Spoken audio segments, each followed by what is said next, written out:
Hello, everyone. I am Tom Shalhoub, along with Molly Line, Lydia Hu, and David Webb. And welcome to a special edition of the Big Weekend Show. Tonight's story.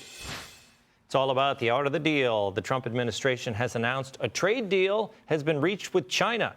This comes after the president hailed the great progress made during yesterday and today's meetings in Switzerland.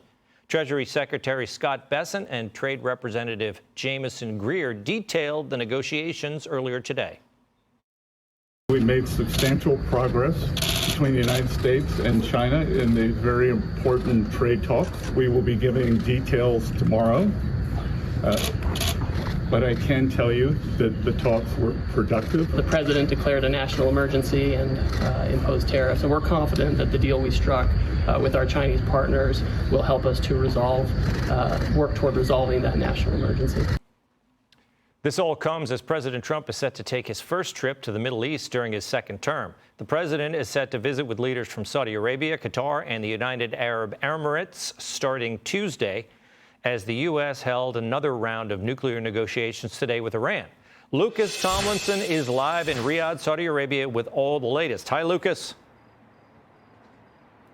Well, good evening, Tom. When President Trump first returned to the White House, his first call with a foreign leader was here to Saudi's Crown Prince Mohammed bin Salman. And like his first term, President Trump is taking his first official overseas trip here to Saudi Arabia. As you mentioned, he's also going to continue on to Qatar and the United Arab Emirates as well. You mentioned the negotiations going on overseas, not just in Oman, the talks with the Iranians, but in Geneva, where Treasury Secretary Scott Bessent and Trump's top trade representative Jamieson Greer spoke to their Chinese counterparts.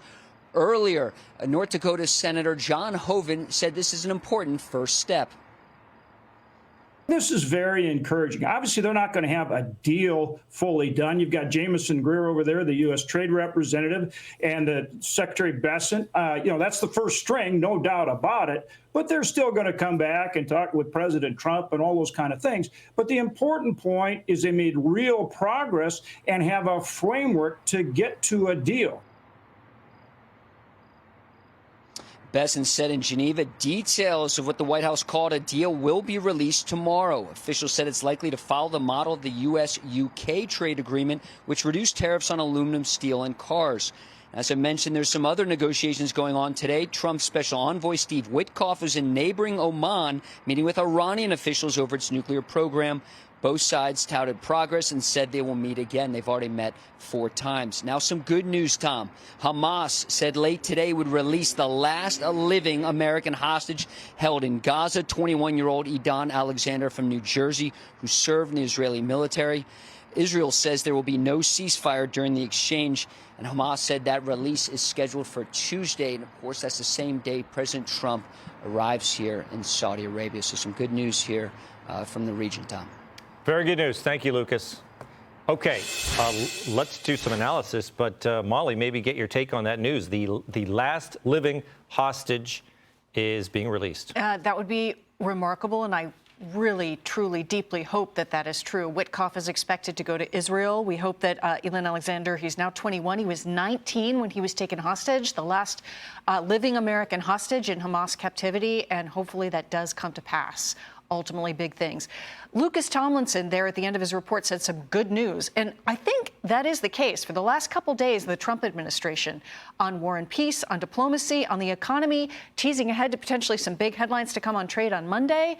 Fascinating. But we definitely hope that Alexander comes home. Yeah, let's get your take on some of this. We got some video here. Let's do the clip of Howard Lutnick on the China negotiations. This is just a China problem right now, right? We have 145% tariff. They have 125% tariff. Those tariffs are too high to do business. But that's why they're talking right now. The rest of the world is 10%. He's there to see if we can reset the conversation, and he's at it right now. But that's the objective, to de-escalate. Okay, Lydia, let's get your take on this. What are they going to be talking about on Fox Business about these negotiations? They're giving the good news. They're saying it's the beginning of a deal, but how much of the deal is it? Yeah, that's what we're all waiting to see. I mean, I think you might hear some surprise, if we really have the framework of a deal and a deal actually penciled, signed on the dotted line by tomorrow. That's very fast. I think faster than what a lot of people were expecting. I'm not sure that anyone really expected that China would be among the first. We had the deal with the UK just last week. Now we're having China with just a second. I think you can probably expect there to be a reduction in tariffs. The President Trump alluded to that. The other questions remain, though. What are we going to see in terms of the non-tariff barriers? We import 3 times as much from China than what they import from us. We want more access to their market just as much as they want access to ours. And there are things that China has done that has made them not such great and fair players with this. Currency manipulation, their use of labor to make their products so much cheaper. I think there are a lot of questions about whether or not that they're going to respect intellectual property moving forward with American firms that are doing business over there. So there are a lot of details to be ironed out. I thought it was very interesting that our Treasury Secretary Scott Bessent, who is very smart in the negotiation, kind of said, we've made great progress. He did not say that there's a deal. Other people are talking about is that there's already a deal across the finish line. So we'll see exactly how this develops. He's tomorrow. kind of trying to, this is what they do. Trump kind of comes out with the good news and then Bessent backs off it a little bit. That's kind of the pattern, isn't it? I think our Treasury Secretary is very smart and respectful of the president and knows that there's not really a deal until the president says there's a deal. So we'll wait and see what happens. David wants to get in on China, but I'm going to throw something into the mix here, David. Throw it all together. The Iran news. Let's get Representative Jared Moskowitz on the Iran nuclear talks. President Trump has the capability, we've seen it many times before, right now to put maximum pressure on Iran, use that tough language, and see if we can get the dismantling of those nuclear facilities. If not, I'd like to see President Trump say that he will dismantle it one way or another. Let the Iranians know, again, all options are on the table. Okay, David, let's get in on the Iran talks here. They're actually all tied together.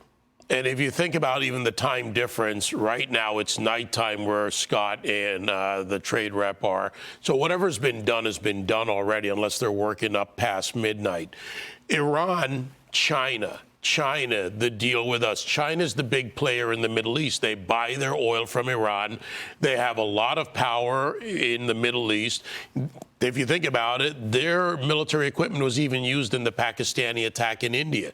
At the center of a lot of this is Chinese goods, Chinese cheap goods, and this deficit has to be dealt with because China gets the benefit and the world gets the deficit, frankly, to put it in those terms.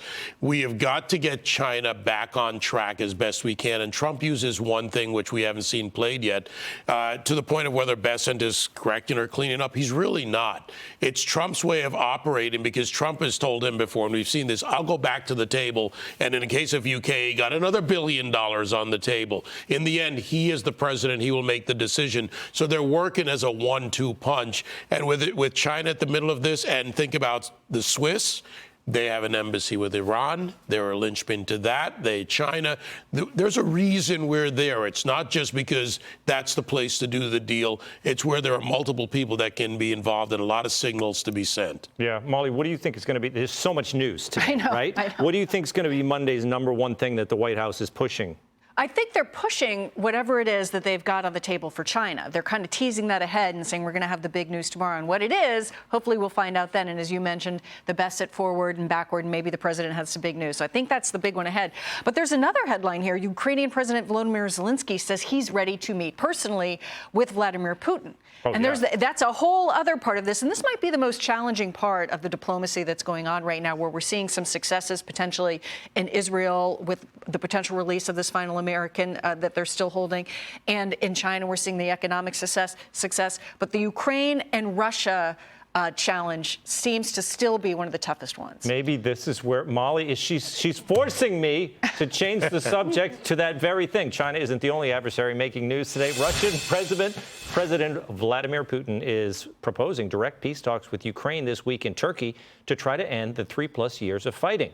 President Trump posted today on Truth Social urging Ukraine to agree to this meeting immediately to end the bloodbath, seemingly backing off his demands for a 30-day ceasefire before talks could start. But Ukrainian President Volodymyr Zelensky is doubling down on the calls for a ceasefire.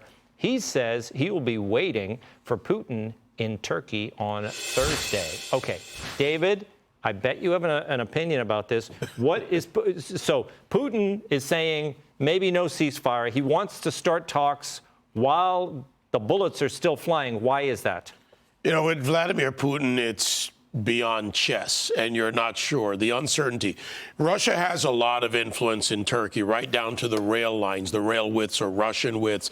Their influence there is important. Also, it's a place for them to hedge against NATO, of which Turkey is a member, by staying in a strong relationship with Erdogan. So from that point, Putin may be willing to go and have a talk, but you can never read ahead in what he's going to do. Zelensky has his own problems internally in the Ukraine. One, he's got no infrastructure of any sort. You've got people who may return from the battlefield. There's not a medical infrastructure. There are a lot of other social services, a government that's fractured. And he's got his hard right flank that he has to figure a way to get out of this, stop the bloodshed if he wants to, and find a way to keep himself out of the sights of his hard right flank in the Ukraine. So going to Turkey, waiting for Putin, puts the onus on Putin, who's coming off his victory day and a good feeling in Russia, and might make it more, I don't know, palpable, maybe more easy to find an off-ramp, which the off-ramp's been off the table for a long time. Yeah, well, Lydia, we're certainly in better shape than we were when Zelensky was, having a tense meeting in the White House not long ago. That's right. We've got a mineral deal signed. It seems like the relationships are patched up. I was just thinking that, even as it stands right now, I think that the way talks are progressing is evidence that the American First policy and agenda is working. You had European leaders over the weekend gathering with Zelensky to talk about his support of him, and they're phoning it into Trump to say, this is what we propose, this is how we're going to support a ceasefire, this is how we're going to support a peace brokering. That is what President Trump has wanted. He's wanted European nations to step forward and take more responsibility for securing peace in their own region rather than relying on the United States to fight all of their battles. That's been a priority. It's something that he's been saying needs to happen. I think we're seeing it happening in real time. Yeah, Molly, there's almost too many headlines to deal with at this point, right? There really are. And interestingly enough, Zelensky is calling Putin out directly as well. He says, personally, I hope this time Putin won't be looking for an excuse as to why he can't make it. So we'll see. We'll see what happens. Hopefully there's some big progress there as well. But there are a lot of balls up and being juggled all over the globe right now. All right, coming up on a brand new hour of the Big Weekend Show. New details revealed on the pro-Hamas thugs who stormed Columbia University's campus. But first, chaos at America's busiest airport. Details of another terrifying outage next.